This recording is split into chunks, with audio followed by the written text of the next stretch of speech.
Om.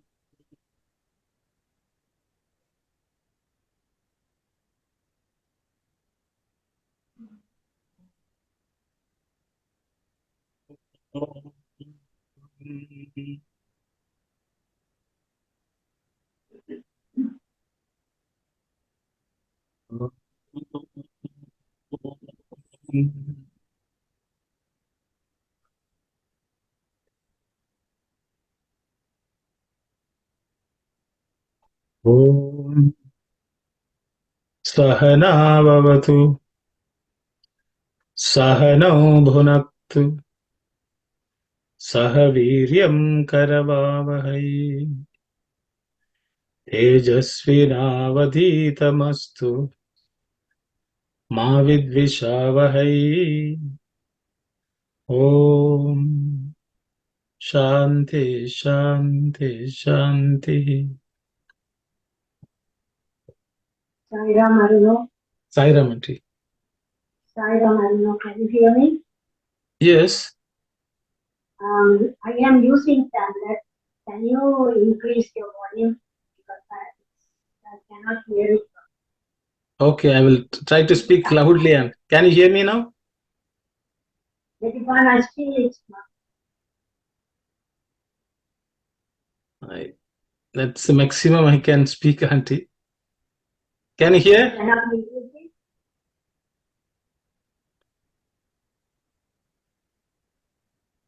Others, can you all hear me? Someone can give me an answer. Yes, we can hear you. Can hear you very well. Yeah, yeah. I think some issue at her end. I don't know how to help that. Okay, Sairam Auntie. Otherwise I will give you a call. And You cannot increase. no, that's the maximum. I have maximized my volume at my end. We will continue, Auntie. I can. If you have any questions, I will speak to you later. Okay, Sairam. Sairam, everyone. So, as I had mentioned when we started Purusha Suktam, there are two Anuvakas in the Mahanarayana Upanishad and the Taittiriya Aranyaka. And we have covered the first part, which is what is found in other Vedas as well, and that's what is generally considered Purusha Suktam. But there's a second part of about 6 mantras, which is the second, the Anuvaka, which follows that. And that's what we are going to continue continue to look at, because this also forms the Purusha Suktam, which is traditionally chanted in the Krishna by those who follow the Krishna Yajurveda Sampradaya. Okay, Saira. So let's look at the mantras. Adbhya Sambhuta Prithvyai Rasacha Vishwakarmana Samavartatadhi Tasya Tvashta Vidadhat Rupameti Tat Purushasya Vishwam Ajanam Agre. Adbhyah Sambhuta Prithvyai Rasacha Vishwakarmana Samavartatadhi Tasya Tvashta Vidadhat Rupameti Tat Purushasya Vishwamajanam Agre. Adbhyah Sambhuta Prithvyai Rasacha Vishwakarmana Samavartatadhi Tasya Tvashta Vidadhat Rupameti Tat Purushasya Vishwamajanam Agre. In terms of pronunciation, this compound consonant is made of 3 letters: id, ub, and ya. Id, ub, ya. In that, the second letter ub is a aspirated consonant, because it's the fourth letter in the Pavarga. So it is aspirated. Sambhuta. Again, the Bhu in the Sambhu is the fourth letter in the Pavarga, so it has to be aspirated. Sambhuta. Prithi. This Thi is the second letter in the Varga, so it has to be also aspirated. Prith. Okay. Prithivyai Rasacha. Vishwakarmana Samavartata Dhi. This Dhi is related to the fourth letter in the Varga, Dha. So it has to be aspirated. Dhi. Okay. Samavartata Dhi. And the second line, Tasya Tvashta is again cerebral sh. The tip of the tongue should point up towards the roof of the mouth. With the dha, that dha is also an aspirated sound. It's the fourth letter in the Varga. Veda dhat rupameti. Tat purushasya, the sh is cerebral sh. Vishwamajanam agre. Tat purushasya Vishwamajanam agre. So let's look at the split, the sandhi split, so that we look at each individual word. Adbyaha, no change. Sambhuta, no change. Prithivyai. In this rasach is made of two words. One is rasat. Cha. The it becomes ich because of sandhi. And that's how you get rasach. Vishwakarmana samavartata adhi. The ta plus a becomes ta. Samavarta tadhi when it's combined, but when it's split, it is samavartata and adhi. Tasya tvashta, no change. Vidadhat rupam. This it becomes id because of sandhi, so it becomes vidadhat rupam. Plus a becomes me. So vidadhat rupam eti becomes vidadhat rupameti. Okay. Then tat purushasya, that simple split, no change. Tat and purushasya. And the next word here is made of three words. Vishwam, ajanam, agre. The and a becomes ma. Vishwama, janam. Plus a becomes ma. Ajanam, agre. Magre. Okay. Simple sandhi, that is. Okay. So we'll look at the meaning of the words now. Adhya is from the waters, is the meaning. The simple noun is apa. Apa means waters. Apa, the word, it's used only in plural. There's no singular. So apa is plural. This is the fifth vibhakti. Okay, fifth vibhakti of the fifth noun form of that word. It's adbhya. Okay, from the waters. Adbyaha sambhutaha. Bhuta itself means that which is formed or born, which came to be. Okay. Bhuta kala means past. Okay, that which happened before. So bhuta means comes from the word bhava or bhu, which means to exist or to come into being. So bhuta means that which happened in the past. Bhutaha. Sambhuta means very well formed, you can say. Sambhutaha. Okay. Sambhutaha. Prithivyai. Prithivyai is the fourth vibhakti of word Prithvi. Okay. So which has the meaning of two or four. Okay. So from the waters, it was born for the Prithvi. Okay, that's the meaning. To earth. It became that also, you can say. Okay. Prithivyai. Prithvi is earth, Prithvi, to that earth. Okay. Rasat. Rasat is fifth vibhakti or fifth noun form of the word rasa. Okay. So it's from rasa. Okay. From the waters it was born. From the rasa, Prithvi to Prithvi. So this sort of explains the creation which came out of waters. Okay, from the waters it was born. And from the rasa, from the essence, was what? Prithvi. There are a couple of discourses where Swami is saying that, from the essence of Akasha, Vayu came. From the essence of Vayu, the Agni came. From the essence of Agni, water came. From the essence of water, earth came. The word used is rasa. That means you distill it or you condense it, and that's how you get the next element. So that's the way the elements were formed.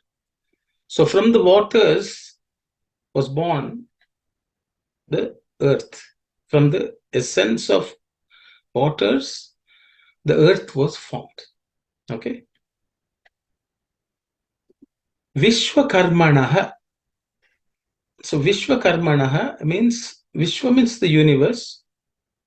Karmana means one who makes the universe. That means the creator of the universe. Vishwakarma. Vishwakarma also is what? The architect of the gods. Okay, Vishwakarma means the real architect of this entire universe is God himself, Paramatma, the Purusha. So Vishwakarmanaha.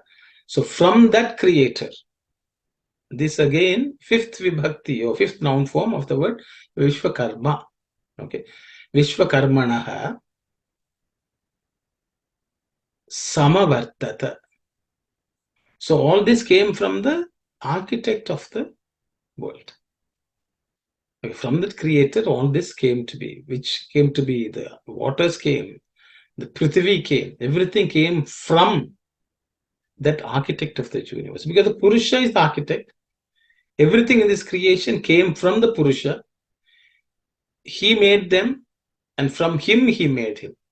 So the world itself was created by God from himself. Vishwakarmanaha samavartata. Vartata means also to move, to grow, to turn around, or to revolve. All that comes from the word varta, from the root word vru. Okay, so everything revolves from this Lord. Creation itself is a revolution. It continuously moves and it comes to be. Okay. Samavartata means it came out to be in a very nice way. Well done. Sam means it's well done. Okay. That kind of meaning on Samavartata. Vishwakarmanaha Samavartata. Adhi is the next word, over and above. It also means it gives some emphasis to this. Okay. And also it reminds us that God is the one who looks after this. Over is architect. He's the architect who everything came from him, and who is over and above this also, which we may not be able to perceive. We have already looked at what we see is only 1/4, 3/4 is beyond, and so on. So he's always above and beyond what has come to be also. Vishwakarmana Samavarta Adi. That is, it came to be, and more than that also. Over and above also there is things. Tasya is the next word. Tasya. His. Okay. The next word is Twashta. So this Tasya is that Purushas. Twashta. So you can say his Twashta. Twashta is also another name for architect of the world, who made this world. Okay. Is one of the forms of God which is described quite a bit in the Vedas. Twashta. The Tasya Twashta, this Twashta himself is the Purushas. Tasya Tvashta Vidadat. Vidadat means putting on. Okay, wearing something. Vidadat Rupam. So has put on this form. Tasya Tvashta, this Purusha's Tvashta, the creator, architect, put on the forms. With name and form were the creation of the Lord. These are forms which the Lord has put on himself. Okay. Tvashta with the Rupam Eti. So wearing the clothes, he arrived. Okay. Eti comes from the word E. E means to go around, to come back, all that. Any form of movement also comes from the word E. That only the later on becomes Aya also. Ayana means movement. All that comes, so they're all related. So the Purusha's Tvashta, wearing all this form, has come to be. So what the Purusha Sukta looks at is this entire universe is something of God himself, who is wearing it on himself as the form, takes on the form. You can even say avataram is the unmanifest Lord puts on a form and comes to us. So the same way the Purusha has put on this form and is present in this world as the creation and so on. Rupam eti. Vidadat rupam eti. Wearing that form, he has come. Tat is the next word. That also means that principle, that Tat, the Brahman itself is called Tat. Tat, the Brahman, Purushasya is the Purusha also, Purushasya, of that Purusha. Purushasya, Tasya, these are all the sixth noun forms, okay, sixth vibhakti. So Purushasya, of that Purusha, Vishwam, Purushasya Vishwam. This world actually belongs to the Purusha. That, okay, Purushasya Vishwam. So you can say that also refers to this entire creation, Vishwam also. This Vishwam is whose? God's. That Purushasya Vishwam Ajanam. Ajana means it descended, it came to us. Okay. Agre, in the beginning. So, this is a description of creation in the Sanatana Dharma. The creation, the concept of creation is God made this world from himself. And he became this world wearing different names and forms. We have already looked at names and forms earlier also, in the Purusha Suktam. So here the Lord has put on, okay, this he made himself the architect, and then he put on this form and is present in this universe as someone who is wearing a form of the nature. So that is how the rishis saw God in everything. God as wearing everything in this world and present. And that is how the concept of creation itself is. Okay. We will read a few excerpts from Swami's discourses.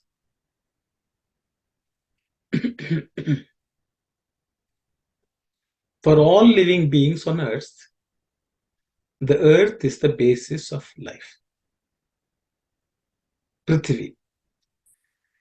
The life force for the earth is water. Out of the water come sasyam, the food grains. Food grains sustain Purusha, man. Speech is the highest expression of man. Rhythm, the cosmic order, is based on Vak, the divine word. Rhythm is cognized in the Riks, Vedic hymns. The beauty of Riks is found in the Sama, one of the four Vedas. Omkara is the essence of Sama.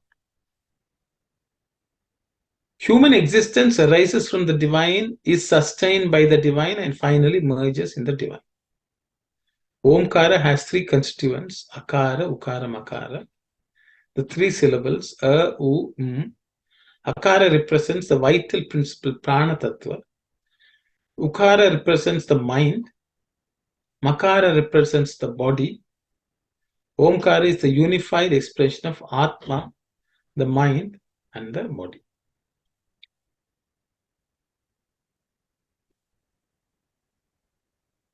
The cosmos emerged from Akara.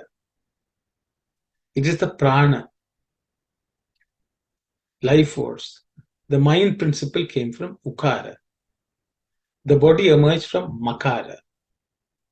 The Atma, the mind, and the body, which emanated from the three syllables A, U, Ma, permeate the sun, the firmament, and the entire universe.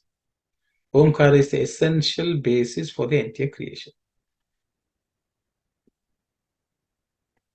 So, the cosmos emerged from Akara. It is the prana, life force. Because prana itself is symbolized by water. Prana itself is symbolized by water.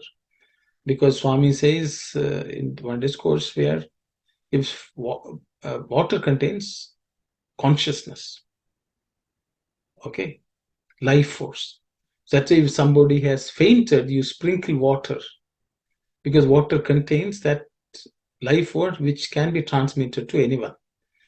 So water forms a very integral part of all types of worship in the Sanatana Dharma. Before every ritual, they will take sips of water, they'll wash it or the hands with water, they'll sprinkle water. So water is considered something which contains life force itself, and everything comes into being from that. Akara, I don't know where people who know and from Akara, the entire world has come to being, as Swami can say. Entire creation has come from Omkara, which starts with Akara. That's why in for Tamil people who are here, the first Tirukkural is Akara Muladal Eluthallam Adi Bhagavan Mudatre Ulahu. The entire world came from Akara. So it's the same concept here. So when we say Om, we are actually recognizing the Atma, the mind, and the body as of the Purusha, which has given rise to this entire universe. So all that comes through in this mantra. We will look at another excerpt of Swami's discourse. The pranava is the essence of all sustenance, the embodiment of rasa. The embodiment of rasa. If you look at the mantra, rasa cha, adya sambhuta, prithivya rasa cha. So rasa, from rasa it came. The pranava is the essence. Rasa means essence of all sustenance, the embodiment of rasa, of all creation, moving and unmoving. The earth is the rasa. Of the earth, water is the rasa. Of the water, food is the rasa. Of the food, the human person is the rasa. Of the human person, the word is the rasa. Of the word, rig is the rasa. Of the rig, sama is the rasa. Of the sama, Veda, Om is the rasa. The 8 rasas, the earth, water, psychic, I think, physic. I don't know how they put person. It should be something else. It should be, I think, water. It's basically the food is, I will just change it to food. Okay. Person, that's Purusha. Sorry. Rik, Sama, and then Om lead to the 9th rasa, which is Ananda. These are the Navarasas, the 9 essences, the 9 sustainers. Ananda, bliss, is the goal which man is seeking, the aim of human life. Man struggles variously to attain Ananda. Ananda is the height of happiness, the embodiment of joy. It is sought in 3 different ways, according to the innate quality of the seeker, the sattvic, the rajasic, and the tamasic. The sattvic part is poison in early stages and nectar while coming to fruition. I'll read again. The sattvic path is poison in the early stages and nectar while coming to fruition. It invokes firm control and regulation of the senses, of cognition and action.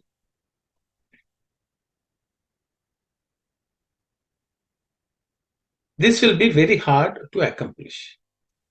But as one progresses in practice, the joy increases and bliss is attained.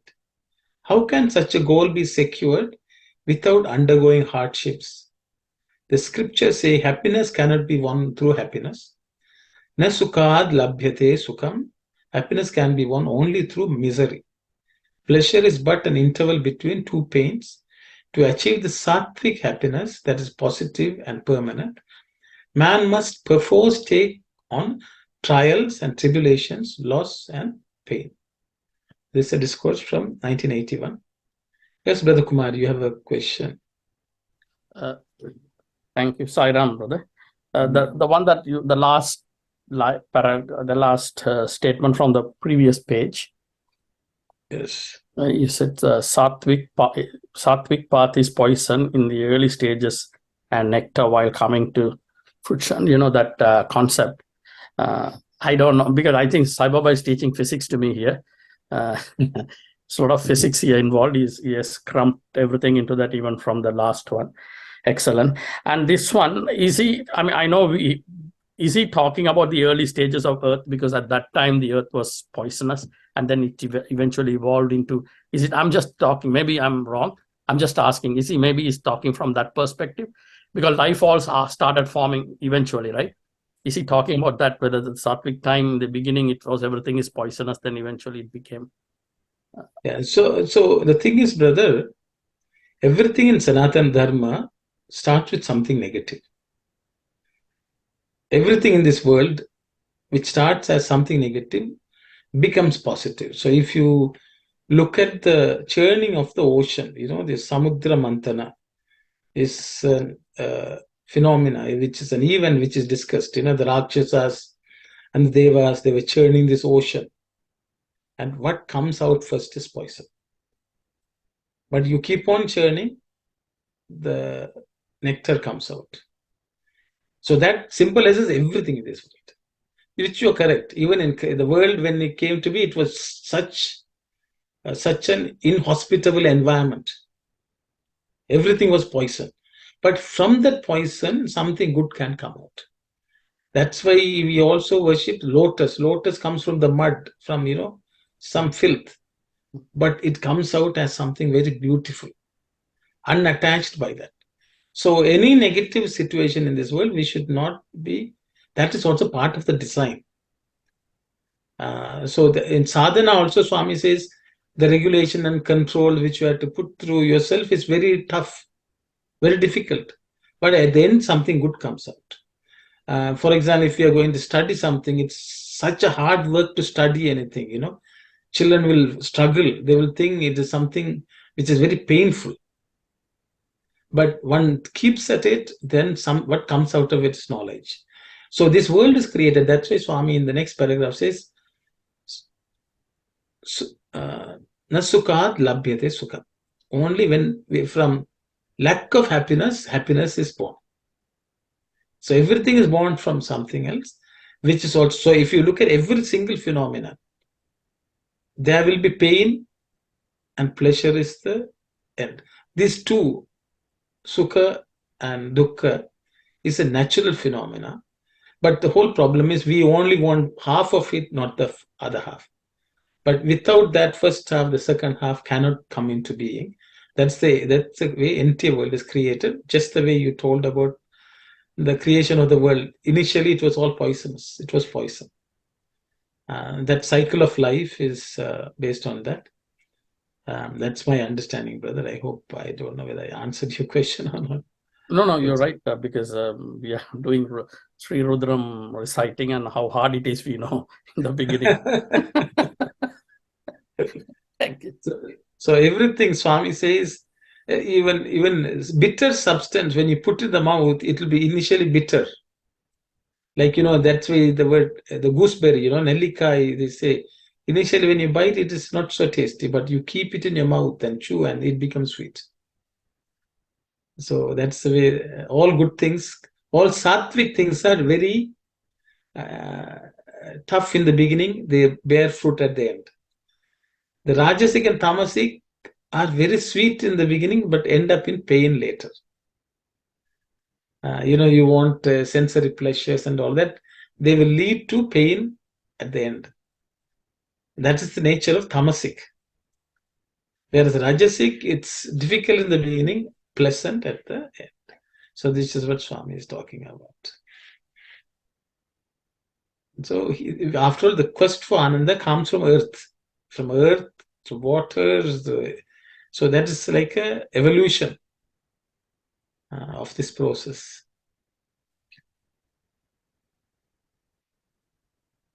How can anyone give a specific name to God, who is all-powerful and all-pervasive? The earth absorbs rainwater and supplies it to the crop. As a result, we reap the harvest. Thus, Mother Earth sustains our life by providing our sustenance. Water is very essential for our survival. One may live without food for a few days, but no one can live without water. Water is the gift of God. It can be acquired only through prayer and not by any other means. People in many places perform worship and offer special prayers to invoke divine grace for water. Pauper or millionaire, everyone must pray to God, for He is the one who gives us food and water. Man cannot create food or water by himself. He does not even know what type of food is essential to lead a healthy life. He should make efforts to understand this. Whatever God does is for the welfare of the world. You must understand that world is the very form of God. The creator and the creation are not different from each other.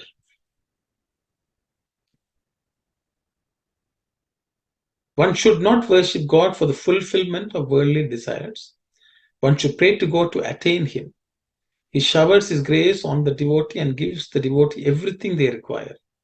He alone knows what is good for the creation. Everything needed is provided by Him when the time is ripe, without any overt effort from you. He gives you what you deserve. It is not the quality of a true devotee to feel disappointed and blame God if desires are not fulfilled. It is the duty of the devotees to find ways and means to earn divine grace and make efforts to attain Him. So this is a discourse from Christmas 2004. So I picked it up because of this, the interrelationship with God is everything. He becomes the water, He provides a sustenance. So that is how this mantra Adhyasambhuta Prithivyairasacha. So the rasa essence is in all this which becomes other is nothing but God Himself. The essence of water became earth means the essence of water is God. The essence of earth is God. The essence of everything is God. And He is the one who has manifested and He becomes the essence and He puts on this garb of different objects in this world to give us joy. That's all these thoughts come through in this mantra. One more excerpt. Life is a mighty river and desires constitute its water. Life is a mighty river and desires constitute its water. Thoughts are the innumerable little waves in this river. Aspirations are the crocodiles that abound in it, and illusions are its whirlpools. Only a yogi can cross such terrible river, as he alone has gained control over the modifications of the mind. Yogaha chitta vritti nirodhaha, as Patanjali says. The flow of water in an ordinary river may increase or decrease. But the river of life, with ever multiplying desires as its water, knows no decrease. It may become so wide as to be boundless expanse of uncontrollable turbulent waters. To cross such a river, therefore, a boat is absolutely necessary. Om, the name of God, is the boat that takes you across this river. The ancient rishis had crossed this turbulent river of life with the help of the boat of Pranava. With ease, Pranava has the power to save the world from Pralaya, the great deluge. In our worldly affairs, we follow several paths to fulfill our desires. In experiencing the fulfillment of our desires, we invariably pass through three stages. They are Priyam, Modam, and Pramodam. Here's an illustration. You hear that some delicious mangoes are available in the market. This news itself gives you a sense of pleasant anticipation and makes your mouth water. This pleasure is really the experience of Priyam. It is illusory and is brought about primarily by thought or imagination. Then you go to the market and buy a mango. The act of purchasing the mango also gives you some pleasure or happiness, which is called modam. This too, however, is not lasting and cannot satisfy you. You finally eat the mango and experience the joy of satisfaction. This is the ultimate experience of happiness, and it's called pramodam. I picked this up because, when the word waters is used, that has several levels of meaning. And Swami here equates water to our thoughts. The stream of thoughts is also waters. And he says this stream of thoughts become an ocean into which we drown ourselves, which is the samsara sagara, the ocean of existence. All that came to be because of our thoughts. To cross this, the Om is the boat. So the waters, so you can also say from the essence of waters, the earth came to be, means through our desires, we have taken this human form. Our body, which is made of earth, element, came to be because of our thoughts. That way also we can see. Because the essence of that thought is also Atman, God. And he is the one who energizes that thought. And because of that, the body also got formed. So desires are the cause of thoughts, and desires are the cause of our own existence in this world. So that way also we can take. And all this, then we put on a form and come to be. So if we take a look at, and again look at the mantra, you can see from our desires, the form of the earth filled form, our body is formed. What is this? That is Twashta, the creator himself putting on this garb of form, rupam, and coming into being. That way also this mantra can be looked at.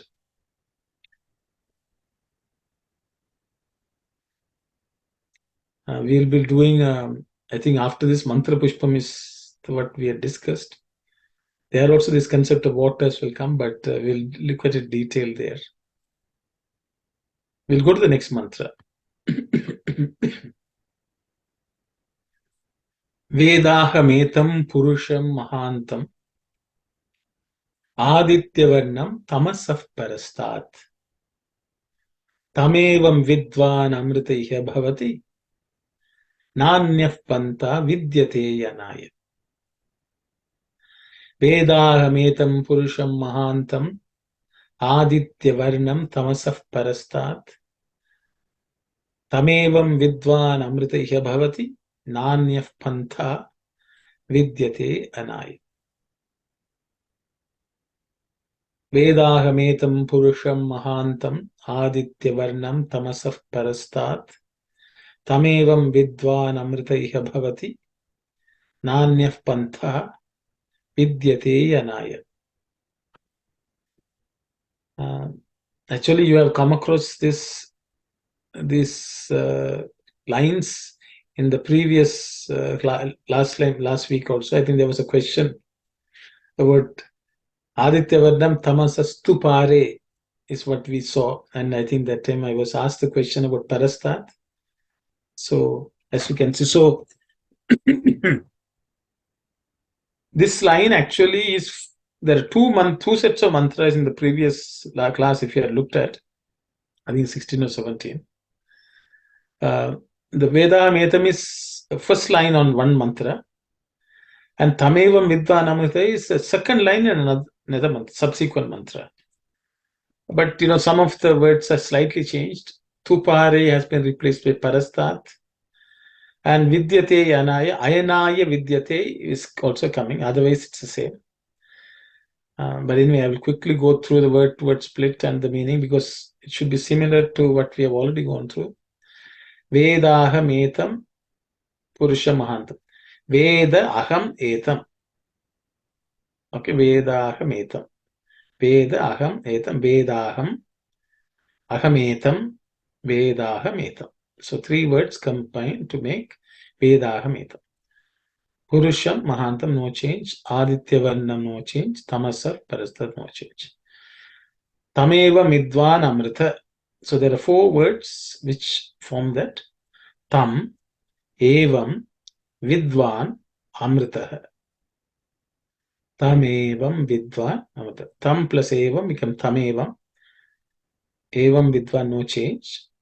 Vidvan Amrita. So Vidvan Amrita. Then the Visarga gets dropped because of Sandhi. Tam Evam Vidvan Amrita Iha Bhavati. Nanyaha is na plus anyaha. Pantha. The Visarga gets dropped because of Sandhi. Vidyate Yanaya is Vidyate Ayanaya, because the becomes silent and is marked as an avagraha. Otherwise, it's okay. Vidyate Ayanaya. We have looked at the meaning, word meaning, but I will just go through them quickly. Veda, no. Aham. Aham Veda, I know. Etam, it's this Purusha. So I know this Purusha. It is a declaration by a Rishi. Mahantam, who do I know? Who is this Purusha? Mahantam, one who is infinitely large. Aditya Varnam, he is of the hue of the color of the sun. Tamasaha, from which is the 5th Vibhakti or 6th Vibhakti also of Tamas. Parastad, beyond. Okay, from beyond. Tamas, darkness. Tam evam, he alone.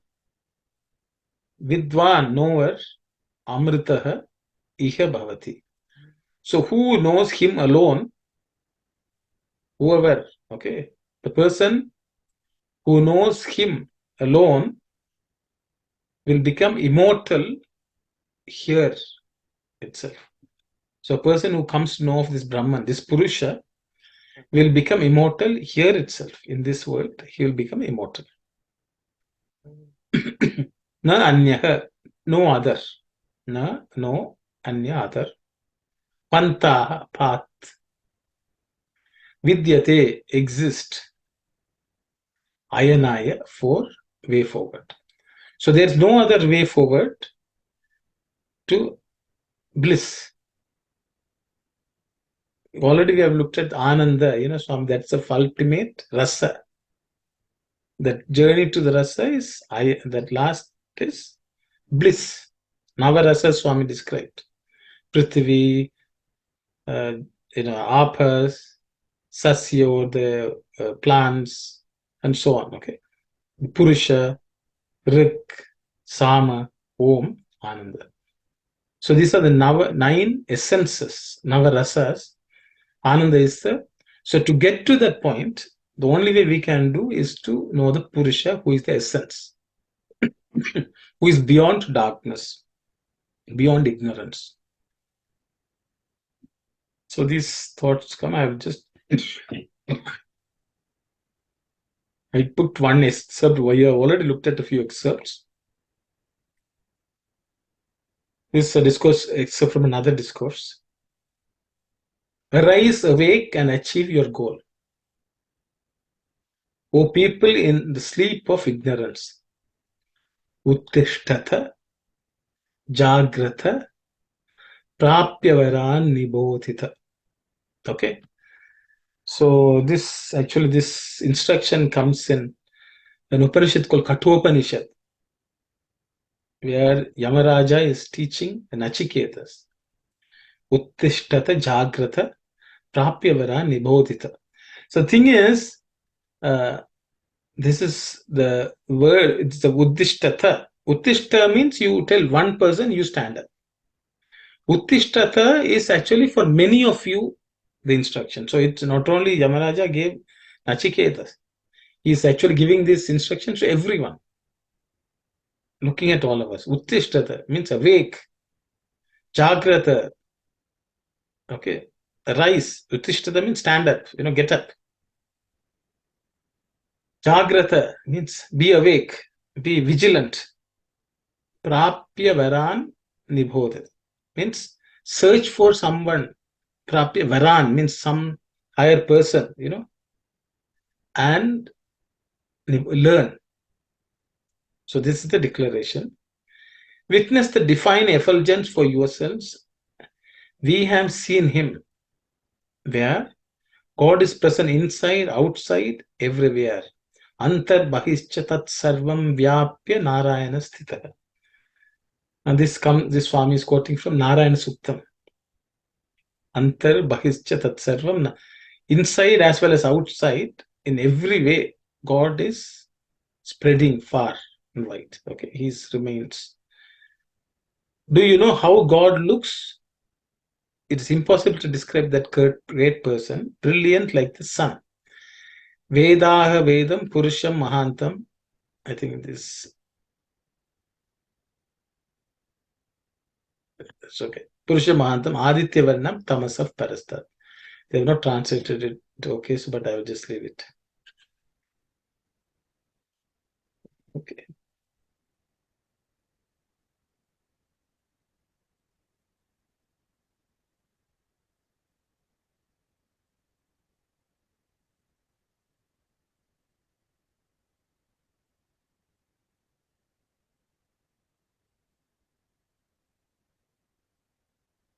Vedahametam Purusha Mahantam Aditya Varnam Tamasaf. Where is he present? Beyond darkness, tamas. Unless we transcend darkness of ignorance, we cannot experience him. How can we achieve the truth without renouncing ignorance, tamas? Devotion cannot dawn without letting go of passion, rajas. Purity alone is the divine instrument. Do not forget this sensible advice. So this poem Swami is reciting in the middle of the discourse. He says we have to, truth can only be won after we renounce tamas, ignorance. Devotion cannot dawn without letting go of rajas. So until we give up rajas, devotion cannot start. Purity vows, which sattva is the divine instrument. Do not forget this. So sattva path is the instrument which we have to seek. Okay, we have to go past tamas. We have to get over rajas, and then we use sattva to reach God, which we have already looked at before also in one of the discourses, Swami. First of all, we must get rid of ignorance, inertia, tamasic quality in us. Did we acquire the body only to eat and sleep? No. Eating and sleeping are bestial characteristics. The human quality which transcends animal nature is discrimination. Removal of tamas makes discrimination possible and allows passion, rajas, to surface. Rajas binds by luring the mind into continuous chain of desires. When rajas is also surpassed, purity, sattva, reigns and brings enlightenment. So discourse from 1991.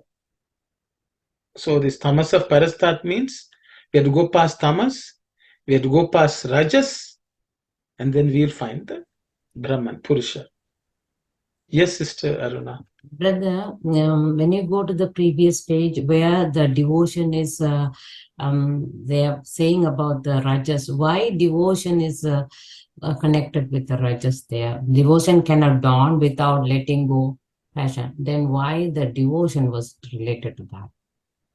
Yes, Swami is saying, see, first we had to go past tamas Yes, that's through right. discrimination. Yeah. Okay. Then we have to cultivate devotion. Okay. Devotion is sattvic quality. Yes. So why we are relating rajas there? Because rajas decide, in the Swami is explaining, sister, remove tamas and allow passion. Rajas binds by luring the mind into continuous chain of desires. As long as we have desires, there is no devotion. The desires come because we are devoted to worldly things. So desires is rajas. We want to achieve things in this world. We want to accumulate things. We are all so caught up in doing more and more. There's no devotion. Oh, okay, okay. So, Okay. Desires, sometimes desires make us think that they are devotion. Because many people go to God and ask for things. And they think, oh, we are devotees. okay. We go and ask God for this. We ask for God for wealth, health, anything, something. All these are desires. Swami will say, you are not my devotee. You are devotee of these worldly things. So we have to go past that. Only then devotion comes. So when the worldly desires are given up, only then devotion dawns. Oh, okay, okay. I got it. Thank you. Okay. So that's why first we have to forget tamas. Then we have to forget rajas, desires for worldly success, worldly accumulation.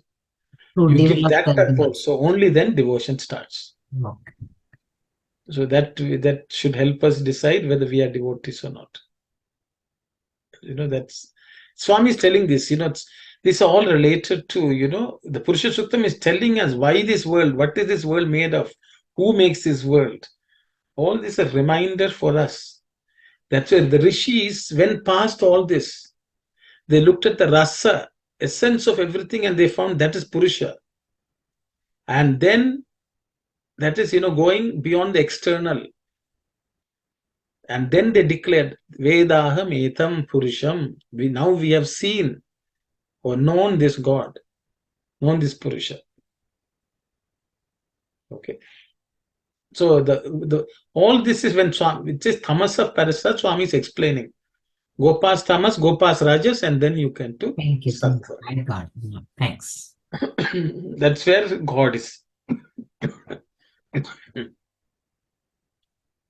You look at the next mantra. Prajapatischarati garbha antah. Prajapatischarati garbhe antah. Ajayamano bahudha.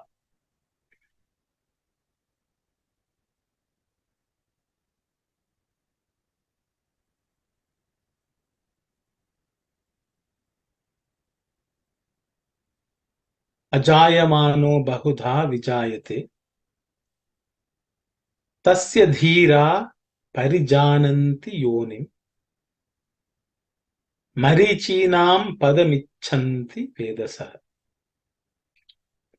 Prajapatischarati garbhe antah. Ajayamano bahudha vijayate. Tasya dhira parijananti yonim. Marichinam padamichanti vedasah. Prajapatischarati garbhe antah. Ajayamano bahudha vijayate. Tasya dhira parijananti yonim. Marichinam padamichanti vedasah. In terms of pronunciation, Prajapatischarati garbhe. This bha is the fourth letter in the pa varga, so it has to be aspirated. Garbhe, antah, ajayamano, bahudha. The dha is the fourth letter in the tha varga, so it has to be aspirated, vijayate. Tasya dhira. Dhi again is the fourth letter in the tha varga, so it has to be aspirated. Tasya dhira parijananti yonim marichinam padamichanti. This cha, second one, icha, second letter in the icha is second letter in the cha varga, so it has to be aspirated. Vedha.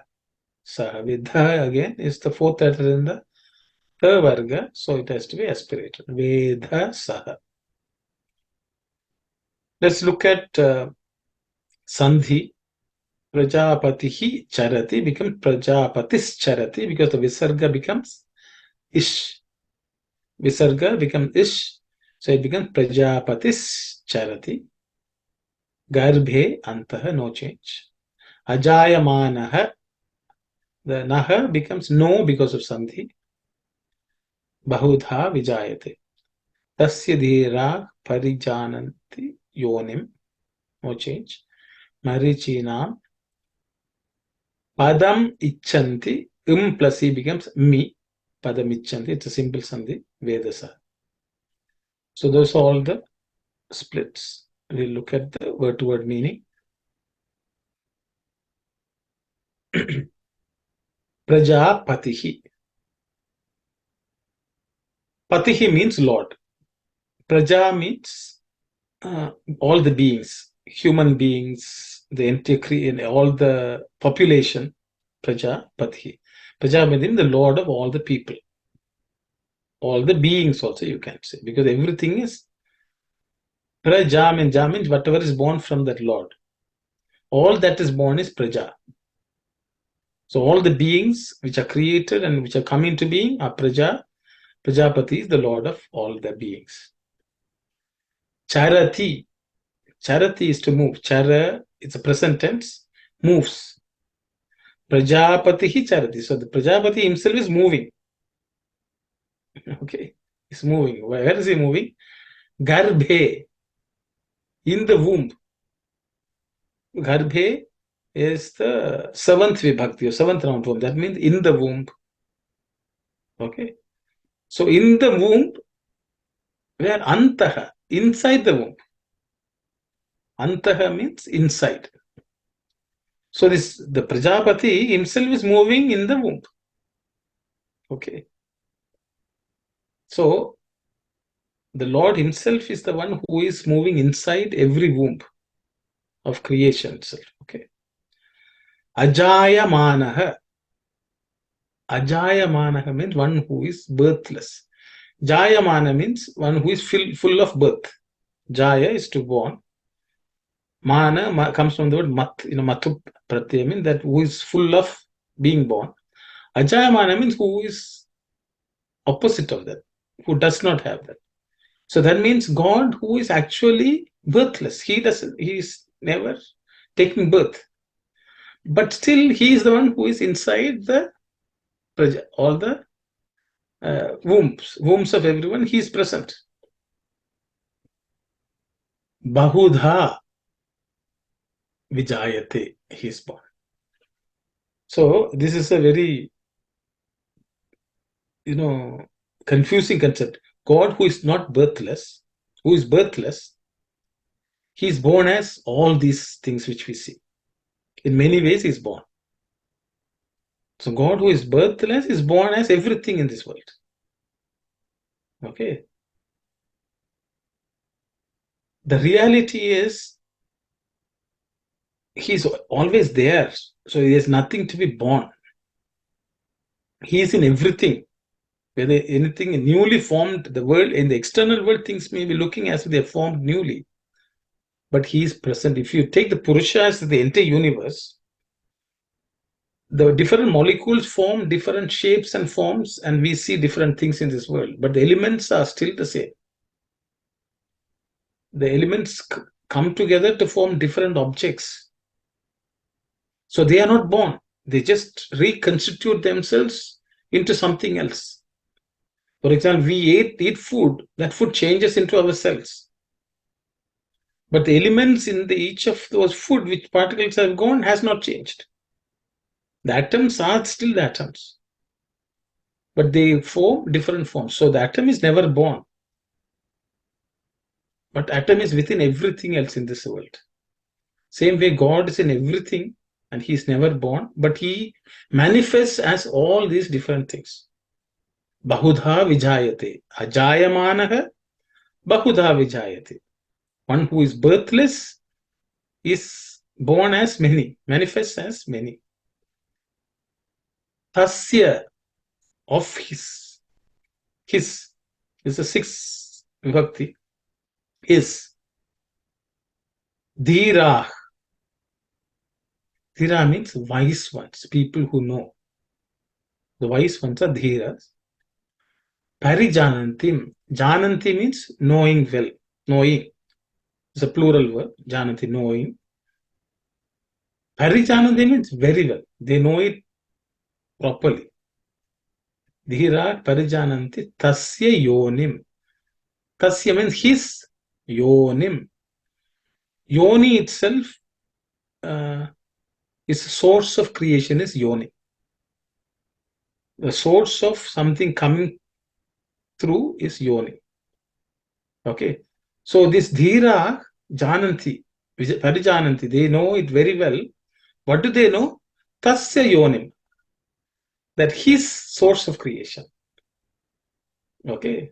So dhira parijananti. So they know how everything is created. From what everything is created. Which is known by dhira. Marichinam. Marichinam is the sixth vibhakti of the plural of the word Marichi. Marichi is one of the original people manifested by Brahma as a Prajapati. Marichi is one of the Prajapatis. Okay. God is supposed to have, Brahma is supposed to have created Prajapatis. Those Prajapatis were supposed to be the lords of all the other beings. They give birth to other beings and they look after them. So Marichi was one of them. But here it's used in a plural sense. So that means all the Prajapatis, that's what it refers to. We will look at the excerpt later Swami is talking about. Marichinam, of all these Marichis, Padam, state of being. Ichanti. Ichanti means they were desiring for something. Desiring. They were desiring for. Marichinam Padam. So all the dhira who know how creation came into being, they are wishing for Marichinam Padam, the state of Marichis. So why Marichis? It's closest to the source. Because the Purusha created the Marichis, so they want to get to the state of Marichi. They want to be as close to Purusha as possible. Vedhasaha. Who are these Marichi? They are Vedasaha. Vedas means Brahma is called also Veda. So they are the ones who have created this world. So Dhira, the wise ones who know this, are always wishing for the state of Marichis to get closer to the Lord. That's the closest we can get to the Purusha. That's the meaning. We will look at a few excerpts of Swami's discourses. The nature of the divine, however, is not to be determined by the name of a particular avatar. Names are related to birth and any meaning may be attached to a name. But the divine is birthless. It is present at all times and everywhere. Men may describe the divine in innumerable ways according to their experience and understanding. These are subjective expressions and do not reveal the real nature of the divine. Each individual's description is limited by the nature and level of his experience. The mind and speech turn back, unable to grasp the nature of the divine, says the Upanishad. So Swami is talking about this avatar, God, how he takes on form and comes down, descends, taking on a form, a birth, but he is birthless. God is birthless. Okay, and whatever, so any name we give, Rama, Krishna, Shiva, or whatever, is according to our own understanding, limited by our understanding, because the divine transcends that form also.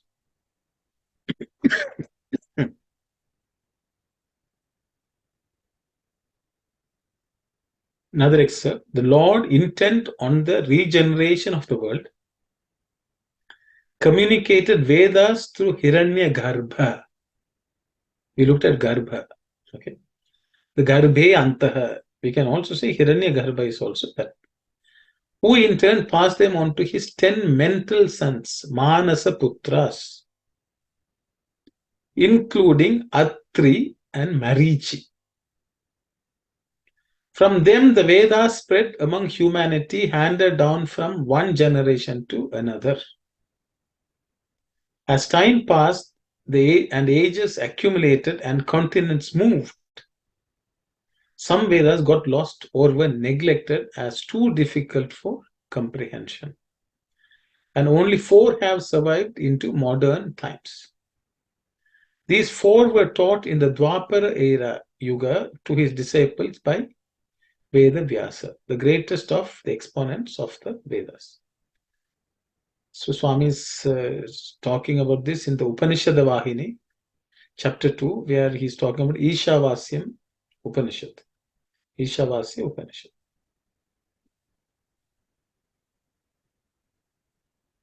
We will, one more excerpt.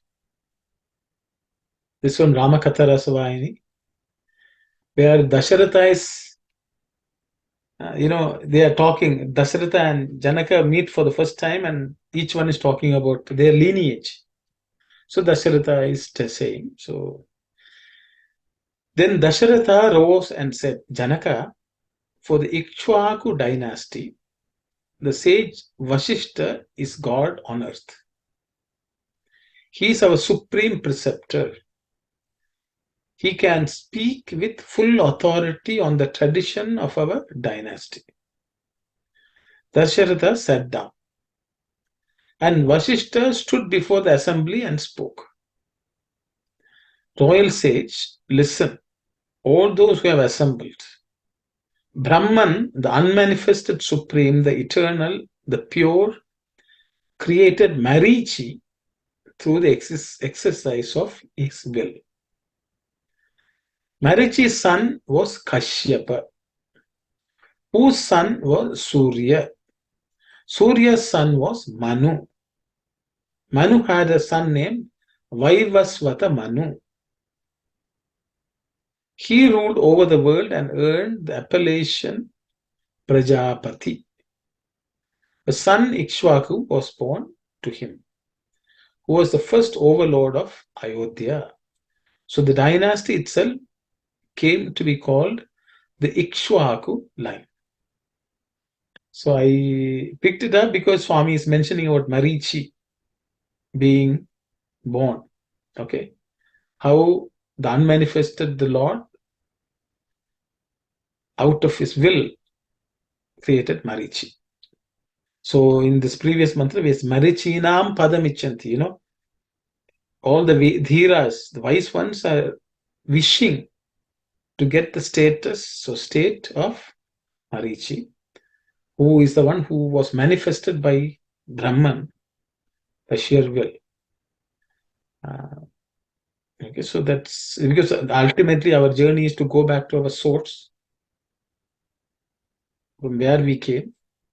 So we have go trace back to Marichi and then to Purusha. So these thoughts are explained in this these mantras, 3 mantras we looked at. So I stop here. Sairam, Brother Kumar. Sairam, brother. I have two small questions. I know you taught me this before. I completely forgot. It's from the 20th mantra. The two words, one is Vidwan, other one is Vidyate. I just want to understand the Sanskrit, the writing there. In the Vidwan, I know you told me this, I completely forgot. I thought the one that when it's two words join, Ud and Va, if you go back to that. Yes, yeah, here, Vidwan. Yeah. So when you look at that, the Ud and Va, I thought we normally will pick the one on the bottom, and then that's what I remember. In some words. No. So the letters, brother, Yeah. you have to read from them left to right or top to bottom. Top to bottom. Okay. Left to right, top to bottom. Okay. That's the order in which you read. So some of the compound consonants, when they compound consonant, they may be written like if you look at Panta in Anya, In is first and Ya is second. Yes. In is plus, Tha is second. But when it is written like here, the top one is read first and the second one is read after that. Okay, I was thinking the other way. Okay. With left to right, top to bottom. And then the last part, Vidyate. Yeah, Vidyate. I mean, I'm trying to figure, there is a Ya there? No, in the top part is the plus. And the Ya is coming at the bottom. Okay. So it's two letters together there, right? That's what I'm saying. So the is at the top, brother. Yeah. And Ya is at the bottom. They both are connected. See, they're connected like this. Okay. This is the. Yes. And then Ya comes like that. Ya come on. Yeah. Got it. Thank you. This is just convention, brother, but that's it, right? Okay, thank you so much. Sairam Kalyani. Sairam, uncle. In the first sloka that we learned, so it's saying from the waters, from the essence was born, but it doesn't say just Prithvi. It says for Prithvi. So was something born for Prithvi, or? See, because it's the fourth vibhakti. So see, when the fourth vibhakti is used in such a way, when you offer something to something. So for example, Sai Ishwaraya so if you say Om Bhagavan Sathya Sai Babaya Namaha. So a Namaha is for offered to the Lord. So you can say the essence of waters was offered to Prithvi. Okay, so I think the question here is, did Prithvi come into being from waters? I think that's the question, and that doesn't come through. Right. If you look at them in a grammatical sense, that's your question, isn't it? Yes. Okay, so the thing is, from the waters was born something. Okay, that's the statement. Abdya Sambhutaha. From the waters was born. What is born? Prithvyai Rasat. From Rasat, Prithvyai. So you can also take it as transformation of the rasa into Prithvi. Rasa to earth. Okay. From that rasa, so Adya Sambhuta, from the waters was born. Everything was formed. You can say everything was formed from waters. Okay. All things came to being from waters. Statement complete. Okay. Then Prithvyai Rasach. So from the rasa to Prithvi. Okay. So you can say, something was created for the earth from something. And that way also you can say. But the way I think the usage is such that it got transformed to Prithvi. That's the way I would take it. Okay. So the rasa got transformed into Prithvi. Okay. That's the way I took it. I know I also spent a bit of time to look at the grammar there. And that's what I came to. And then just so for my notes here, so if from the creator, from Vishwakarma, everything came to be, Yes. and then from or his architect wore the forms, and the Purusha's Vishwam descended. Is that the three kind of sentences? Purushasya Vishwam Ajanam Agre. Okay. So Rupam Eti, you understand, no? Tasya Rupam Eti. Okay. Tvashta Vidadat. See, when you see in the Sanskrit, the usage is such. See, it's Sat. So for example, Dasharathasya Ramah Nama Putram Bhavati, or something like that. If you say, you understand. Dasharatha's Rama with the name, son with the name Rama exists. That's the way that construction. So the English construction and the Sanskrit constructions are slightly not compatible, I would say. Dasharathasya putraha Rama nama asti. Okay. Dasharathasya putraha means Dasharatha's son. Rama nama asti means he exists. That in English, if you want to say, Dasharatha had a son named Rama. Okay. It's an English construction. Sanskrit construction is slightly, not so intuitive for a person who has looked at English structures, sentence structure. Okay, that's Sai Ram, I don't know. Yes, Auntie. Vishwakarmana. Is it another name for Purusha? Now, Vishwakarma means the creator of the world. See, everything is Purusha. He's given different forms, different names, different functions. Vishwakarma. Prajapati is also another form. Yes. Vishwakarman, Tvashta. You can say Purusha created them, or you can say Purusha became. Created them. Or Purusha himself became them. Oh, Purusha himself became that. Okay. Thank you. Yes. Uncle, could you just go through and say each of these for this sloka in particular, just like how would it sound in English? So in English, you can say, from the waters was born everything. From the essence of the waters was born the earth. From the creator, everything came to be, and much more. Everything and more came to be from that creator. Okay. Tasya Tvashta Vidadat Rupameti means his is the Tvashta who, wearing all these forms, came. Okay, again, Tvashta is the architect of the world. His is the architect of the world who came wearing all this. Okay. That, the Purusha, or that you can say Tvashta also you can say, or you can, all the forms you can say. Purushasya Vishwam Ajanam. That Purushasya, okay, that Purusha also you can say. That Purusha's universe arrived or descended in the beginning. Oh, okay, thank you so much. Okay, so I know it's, I also struggle to provide the Anvaya, the way in Sanskrit. So ultimately from earth, everything came to be, the world, or the earth came to be from the waters, and from that Purusha. Okay, who is the earth? Who is the water? From that everything came to be, and much beyond that also.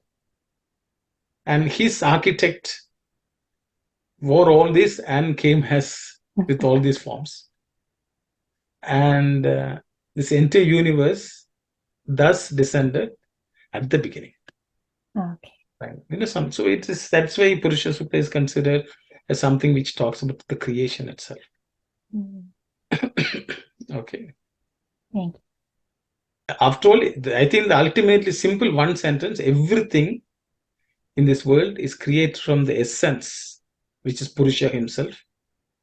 And that Purusha has taken on all these garbs and manifested as this universe around us. I think, brother, that Sai Baba is explaining that in the relevant gems you talked about in 1981 Divine Disclosure. And the exact thing what you just said, I was reading and I'm getting the essence quickly when you were talking about. I mean, I was connecting to science, that's all. And he was talking so beautifully that essence of, it's not that earth, water created the earth, what he is talking about, the life on earth, it's coming from the essence of water, which has its own consciousness, right? We all know from science that water has consciousness. Exactly. So it's beautiful. That's what I was blown away. I got all goosebumps when I was reading. First time, I mean, I've never been a side, I've never gone to any side places. I'm just here only. And amazing. Thank you. Sairam. Sairam, everyone. If there are no questions, we'll close the session for today. And we will meet again next Saturday. Yes, Sairam. Om Samastaloka Sukhino Bhavantu.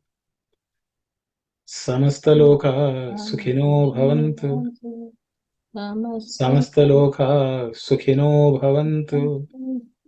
Om Shanti Shanti Shanti. Sairam, everyone.